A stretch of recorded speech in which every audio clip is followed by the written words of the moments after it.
আসসালামু আলাইকুম প্রিয় ছাত্রছাত্রী, আশা করি সবাই সুস্থ আছো, ভালো আছো। আজকে আমরা এক মালিকানা কারবারের আর্থিক বিবরণী অধ্যায়ের একটি অঙ্ক সমাধান করার চেষ্টা করব।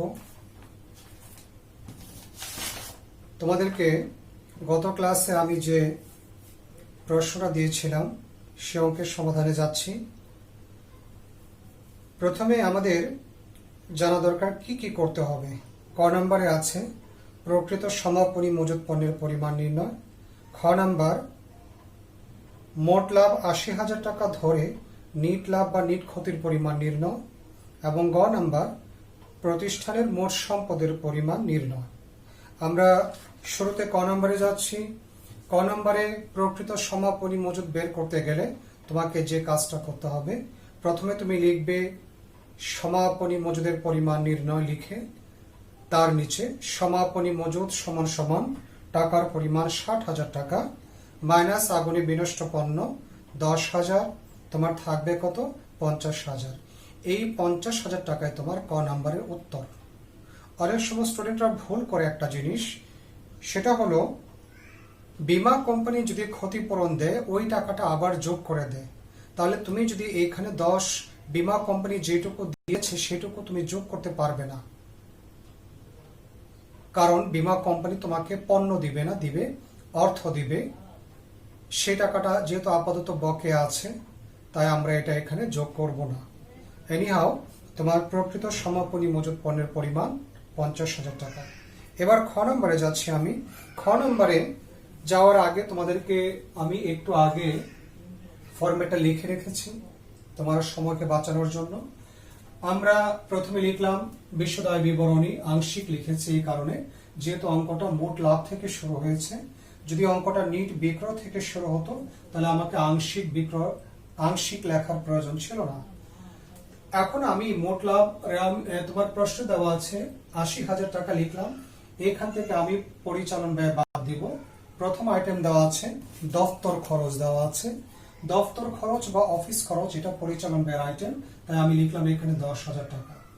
তোমার প্রশ্নের মধ্যে দফতর খরচের উপরে ব্যবসায়িক খরচ নামে একটা আইটেম আছে। এই ব্যবসায়িক খরচ আইটেমটাকে আমরা বলতে পারি ব্যবসায়িক খরচ বা কারবারি খরচ।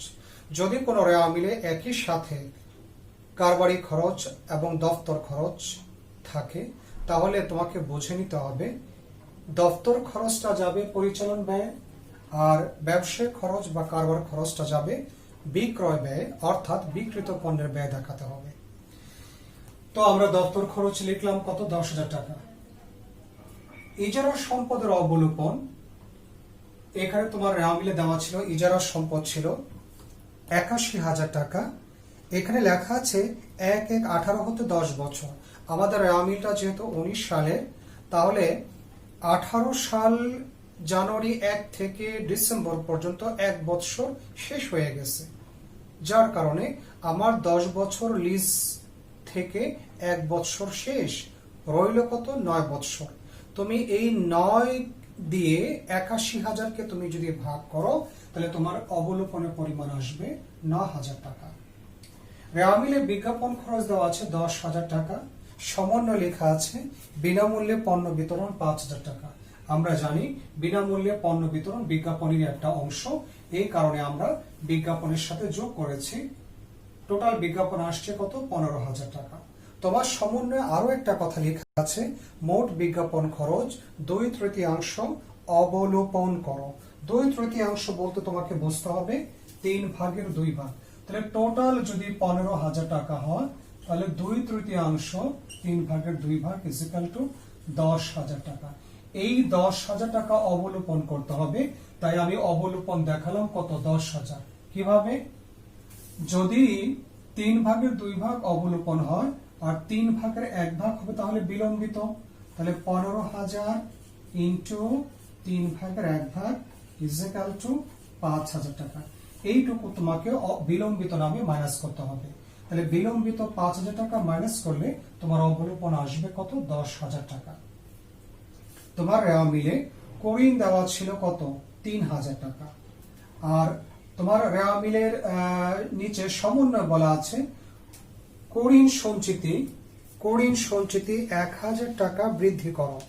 তার মানে নতুন কুড়িন সঞ্চিতি হবে 3000 টাকা। কিভাবে? পুরনো ছিল 2000, কুড়িন সঞ্চিতি পুরনো ছিল 2000, তুমি আরো 1 বৃদ্ধি করো, তাহলে হবে কত? এই 3000। তাহলে 3000 টাকা নতুন কুড়িন সঞ্চিতি। আবার এই ফরম্যাট থেকে পুরাতন কুড়িন সঞ্চিতি মাইনাস করতে হবে। তো পুরাতনের জায়গায় আছে, 2000 টাকা মাইনাস করে দাও, আসছে কত? কুড়িন ব্যয় আসছে বা কুড়িন খরচ আসছে 4000 টাকা। এবার তুমি যদি এই পরিচালন ব্যয়ের আইটেমগুলো প্লাস মাইনাস করে তুমি দেখাও, তোমার কত আসছে? 33,000 টাকা আসছে টোটাল। এই 80,000 টাকা মোট লাভ থেকে পরিচালন ব্যয় মাইনাস করে দাও, আসছে কত? 47,000 টাকা, যেটাকে আমরা বলছি পরিচালন মুনাফা। অর্থাৎ মোট লাভ থেকে পরিচালন ব্যয় বাদ দিলে পাওয়া যাচ্ছে পরিচালন মুনাফা। এর সাথে আমরা অপরিচালন আয় যোগ করব। অপরিচালন আয় বলতে তোমার রেওয়া মিলে সুদ দেওয়া আছে বিনিয়োগ, এবং এই বিনিয়োগের সুদই হচ্ছে অপরিচালন আয়। তাহলে বিনিয়োগের টোটাল বিনিয়োগ দেওয়া আছে তোমার রেওয়া মিলে 1 লক্ষ টাকা। এই 1 লক্ষ টাকা বিনিয়োগ, 1 লক্ষ টাকার উপর 10% তোমাকে করতে হবে, এই 10%। এখন একটা কথা বলা আছে প্রশ্নে যে বিনিয়োগটা 1/4/19 তারিখে করা হয়েছে, তাহলে 1/4/19 থেকে 31শে ডিসেম্বর তোমার 9 মাস। এই 9 দিয়ে তুমি কি করো? ব্যবহার হয়েছে বিধা 9 দিয়ে গুণ করো, 12 দিয়ে ভাগ করো, ইকুয়াল টু 7,500 টাকা। এর মধ্যে তুমি পেয়েছো কত? বিনিয়োগের সুদ প্রাপ্তি দেওয়া আছে 2,500, তাহলে রইল কত? 5,000 টাকা। এইটুকু তোমার ডিউজ বা অনাদায়ী। তাহলে অনাদায়ী বিনিয়োগের সুদ আসছে কত? 5,000 টাকা, যোগ করলে আসছে 7,500 টাকা। আমরা এরপরে এইখান থেকে বাদ দিব যে তোমার জাগানি, আমি উপরে একটু লিখে নিচ্ছি জাগানির বিধান। এবার আমি বাদ দিব অপরিচালন ব্যয়, বাদ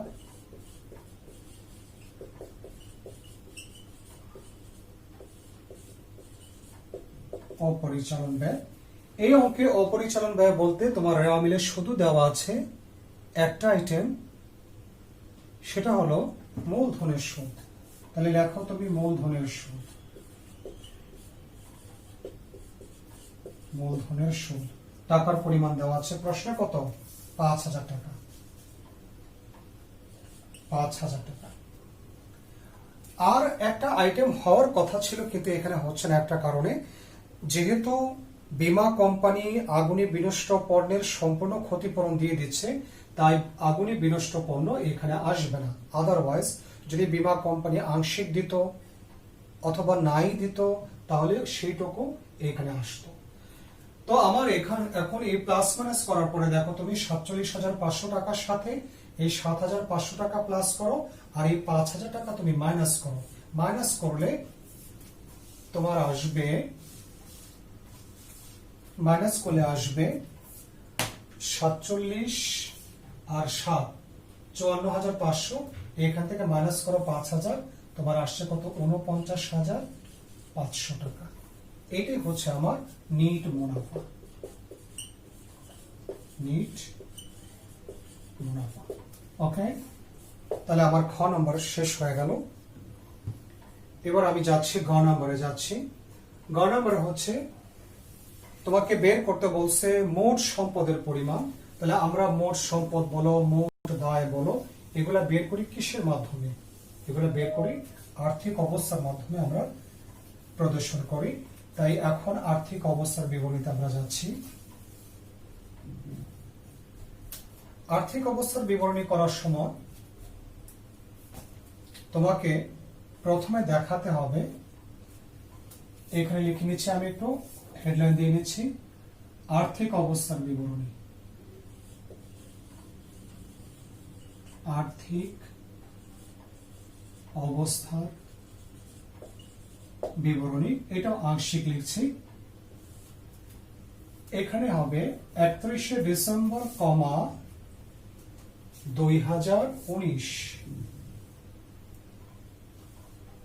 31 ডিসেম্বর, 2019 সাল। আমরা প্রথমে লিখব চলতি সম্পদ। সম্পদের শ্রেণী বিন্যাসের মধ্যে এক মালিকানা কারবারের আর্থিক অবস্থার বিবরণী করার সময় আমরা প্রথমে লিখি চলতি সম্পদ, হেডলাইন দিয়ে নিলাম। চলতি সম্পদের মধ্যে প্রথমে দেওয়া আছে, তুমি দেখো তোমার প্রশ্নে প্রাপ্য হিসাব দেওয়া আছে, তাহলে লেখো প্রাপ্য হিসাব। প্রাপ্য হিসাব, প্রাপ্য হিসাব টাকার পরিমাণ দেওয়া আছে তোমার প্রশ্নে কত? 50,000 টাকা। এটা ফার্স্ট কলামে লিখছি কারণ সমন্বয় আছে।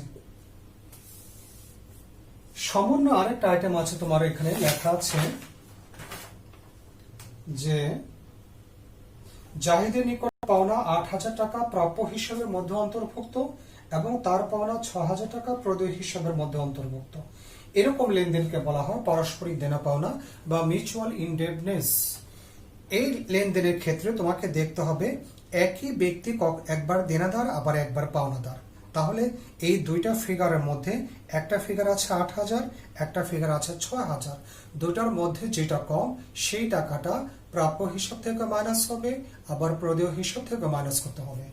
তাহলে মাইনাস পারস্পরিক দেনা পাওনা কত টাকা? 6,000 টাকা।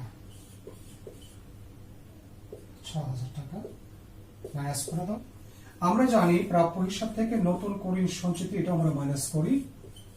নতুন করিন সঞ্চিতি মাইনাস করে দাও। তোমার মনে আছে 3,000 টাকা ছিল, মাইনাস করলে আসছে এখানে কত? 41,000 টাকা আসছে। এরপর দেখো রেওয়া মিলে প্রাপ্য হিসাবের পরে আরেকটা আইটেম দেওয়া আছে, প্রাপ্য নোট আছে। লিখো প্রাপ্য নোট। প্রাপ্য নোট পরিমাণ দেওয়া আছে কত? 15,000 টাকা। এই 15,000 টাকা। তারপরে বিনিয়োগের সুদ আসবে, বিনিয়োগের অনাদায়ী সুদ যেটা, এটাও একটা চলতি সম্পদ। তুমি লেখো বিনিয়োগের অনাদায়ী সুদ। তোমার মনে আছে নিশ্চয়ই 5,000 টাকা ছিল। এরপরে আমরা দেখব রেওয়া মিলে আরেকটা আইটেম আছে, নগদ তহবিল ও ব্যাংক জমা। সাধারণত প্রশ্নে নগদ তহবিল একটা থাকে, ব্যাংক জমা একটা থাকে, আবার কখনো কখনো একটাই থাকে। কিন্তু এই অঙ্কে নগদ আর ব্যাংক জমা একসাথে দেওয়া আছে বিধায় আমরা একসাথেই লিখব নগদ তহবিল ও ব্যাংক জমা। ব্যাংক জমা টাকার পরিমাণ দেওয়া আছে 19,500 টাকা। ফার্স্ট কলামে লিখছি, সমন্বয় আছে বিধায়। তোমার সমন্বয়ে একটা কথা লেখা আছে, পাওনাদারকে ইস্যুকৃত 8,000 টাকার চেক ব্যাংক কর্তৃক প্রত্যাখ্যাত হয়েছে। পাওনাদারকে যে চেকটা ইস্যু করা হয়েছিল এটা ব্যাংক থেকে প্রত্যাখ্যাত হয়েছে। তার মানে তোমাকে বুঝতে হবে আগে যখন তুমি পাওনাদারকে ইস্যু করেছিলে তোমার ব্যাংক ব্যালেন্স কমেছিল, এখন যেহেতু চেকটা প্রত্যাখ্যান হচ্ছে ওই চেকটাই, তাহলে আবার উল্টা ঘটনা ঘটবে। যেই টাকা তুমি ব্যাংক থেকে মাইনাস করেছিলে ওই টাকায় তুমি এখন প্লাস করে দিবা, যোগ প্রত্যাখ্যাত চেক।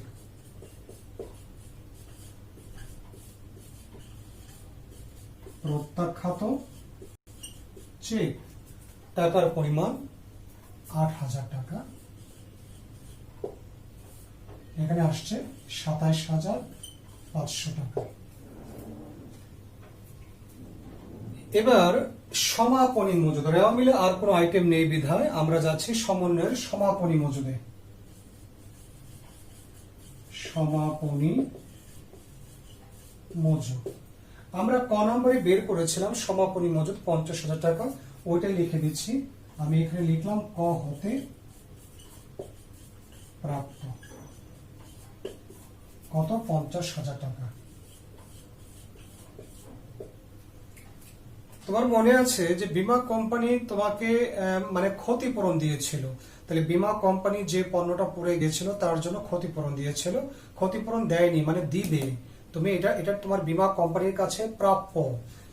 সো তুমি এখানে লিখো প্রাপ্য বীমা দাবি, প্রাপ্য বীমা দাবি বীমা কোম্পানির কাছ থেকে পাওয়া যাবে। এটা এখনো পাইনি আমরা। কত? 10,000 টাকা। 10,000 টাকা। আচ্ছা, আর কোন চলতি সম্পদ নেই। এখন আমরা এটা যোগ করে দিই। 41 আর 20 কত? 61,000। 61 আর এখানে 60 কত? 1,21,000 আর 27,500 টাকা যোগ করো তুমি। 1,21,000 প্লাস 27,500 টাকা, এই হচ্ছে 1,48,500 টাকা। 1,48,500 টাকা। এটা হলো মোট চলতি সম্পদ। মোট চলতি সম্পদ। তাহলে আমার মোট চলতি সম্পদ বের হয়ে গেল। এখন আমি অন্যান্য সম্পদগুলো দেখাবো। তার মানে চলতি সম্পদের পরে এখন আমি আসবো বিনিয়োগের মধ্যে।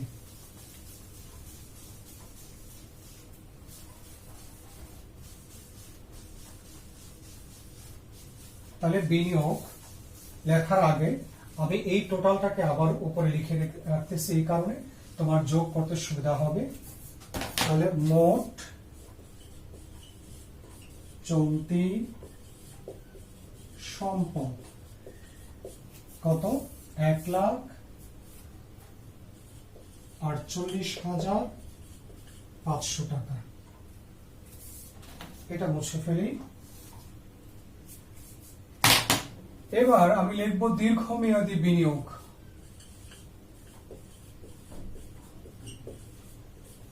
দীর্ঘমেয়াদী বিনিয়োগ 10% বিনিয়োগ। 10% বিনিয়োগ। তোমার প্রশ্ন দেওয়া ছিল 1 লক্ষ টাকা, তুমি সরাসরি 3 নম্বর কলামে দিয়ে দাও 1 লক্ষ টাকা। এবার তোমাকে লিখতে হবে স্থায়ী সম্পদ।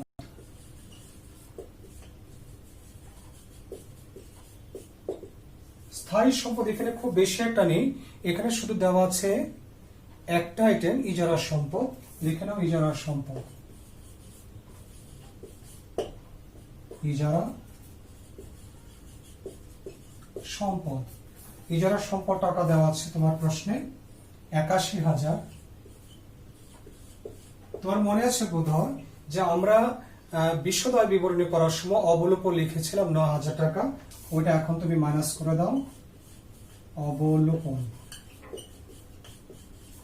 অবলোপন কত? 9,000 টাকা। মাইনাস করলে আসছে 72,000 টাকা। এবার আমরা জানি বিলম্বিত বিজ্ঞাপন নামে একটা আইটেম আছে, এটাও একটা সম্পদ। আর এটাকে আমরা অসমন্বিত ব্যয় নামক সম্পদের আন্ডারে লিখছি। অসমন্বিত ব্যয় নামে লিখছি। এই কেউ কেউ এটাকে অন্যান্য সম্পদও লিখে, আমরা এখানে অসমন্বিত ব্যয় নামে লিখছি। বিলম্বিত বিলম্বিত বিজ্ঞাপন কত ছিল? 5,000 টাকা ছিল, লিখে দিচ্ছি 5,000। আর কোন সম্পদ আমাদের এখানে নেই। এখন আমরা যোগ করি 1,48,500 আর 2,48,500 আর কত? 72 আর 5 কত? 77। তাহলে 2,48,500 প্লাস 77,000, এই হলো 3,25,500। 3,25,500 টাকা। এটাই হলো আমার মোট সম্পদ। মোট সম্পদ। তোমার অ্যান্সারও দেওয়া আছে 3,25,500 টাকা। তাহলে আমরা আজকে যে অঙ্কটা করলাম, এখানে কয়েকটা গুরুত্বপূর্ণ রেওয়া মিলের আইটেম ছিল এবং কয়েকটা গুরুত্বপূর্ণ সমন্বয় ছিল। এই সমন্বয়গুলো তোমাকে ভালো করে জানতে হবে। যেমন এইখানে ইজারা সম্পদের আইটেমটা ছিল একটু ব্যতিক্রম এবং নতুন, তোমাকে এই আইটেমটাও প্র্যাকটিস করতে হবে। তারপরে বিনিয়োগের ডেটের ব্যাপার একটা ছিল, তারিখের ব্যাপার ছিল, এই তারিখটাকে তোমাকে ঠিক মতো শিখতে হবে, কারণ এখানে সুদ নির্ভর করবে তারিখ অনুযায়ী। এবার আরেকটা আইটেম ছিল তোমার দফতর খরচ আর ব্যবসায়িক খরচ নামে, যেটা আমি একটু আগে বলেছিলাম যে ব্যবসায়িক খরচ আর দফতর খরচ কোনটা কোথায় যায়। এখন মনে করো এখানে আরেকটা প্রসঙ্গে, এই কথা প্রসঙ্গে একটু বলা দরকার যে যদি কোনো অঙ্কে শুধুমাত্র ব্যবসায়িক খরচ বা কারবার খরচ থাকে অথবা শুধুমাত্র দপ্তর খরচ বা অফিস খরচ থাকে, সেই ক্ষেত্রে আমরা ওটাকে পরিচালন ব্যয়ের মধ্যে দেখাবো। কিন্তু যদি দুইটা থাকে তাহলে একটা যাবে বিক্রয় ব্যয় অর্থাৎ বিক্রিত পণ্যের ব্যয়ের মধ্যে, আরেকটা যাবে পরিচালন ব্যয়ের মধ্যে। একইভাবে সমন্বয়ের মধ্যে 1 নম্বর সমন্বয়টা খুবই ইম্পর্টেন্ট একটা সমন্বয়, এটা সাধারণত 4 বার যায়, কিন্তু এখানে আমাদের প্রয়োগ 4 বার দেখানোর কোনো সুযোগ ছিল না, তাই আমরা দেখাইনি। এখানে ছিল যে কবার দেখিয়েছি আমরা, একবার সমাপনী মজুদ নামে আমরা দেখিয়েছি তোমার ক নাম্বারে বের করার সময় দেখিয়েছি, আবার আমরা এখানে যখন চলতি সম্পদ তখনও দেখিয়েছি। আর বীমা কোম্পানি সম্পূর্ণ ক্ষতিপূরণ দিয়েছে, এটাও আমরা বীমা প্রাপ্য বীমা দাবি নামে দেখিয়েছি। বিনামূল্যে পণ্য বিতরণ 5,000 টাকা হিসাবভুক্ত হয়নি, মোট বিজ্ঞাপন খরচের 2/3 অবলোকন করতে হবে। এই সমন্বয়টা খুব কমন একটা এবং মামুলি সমন্বয়, এটা প্রত্যেক প্রশ্নে তুমি 1-2 বছর পর পর ঘুরিয়ে ফিরে আসে, যার কারণে এটা ভালো করে বোঝার চেষ্টা করতে হবে। আরেকটা ছিল পারস্পরিক দেনা পাওনা লেনদেনটা, এটা একটু রেয়ার, একটু ব্যতিক্রম, খুব সবসময় আসে না, তবে আইটেমটা শেখা দরকার। তোমরা স্কুলে যা পড়েছো এই আইটেমগুলো ছিল না, এগুলা কলেজে তোমার শিখে নিতে হবে। এই হচ্ছে আমার মোটামুটি আজকের আর্থিক অবস্থার বিবরণী এবং বিশদায় বিবরণী, এক কথায় এক মালিকানা কারবারের আর্থিক বিবরণী করানো হলো। তোমরা আশা করি উপকৃত হয়েছ। তোমাদেরকে আগামী ক্লাসে চেষ্টা করব আরেকটা অঙ্ক করিয়ে দেওয়ার জন্য। এরপরে আমরা নতুন কোনো অধ্যায় অথবা কিছু সমন্বয় নিয়ে আমরা সামনে আলোচনা করব। আপাতত তোমাদের এখানে শেষ করছি। তোমরা সুস্থ থাকো, ভালো থাকো। আসসালামু আলাইকুম।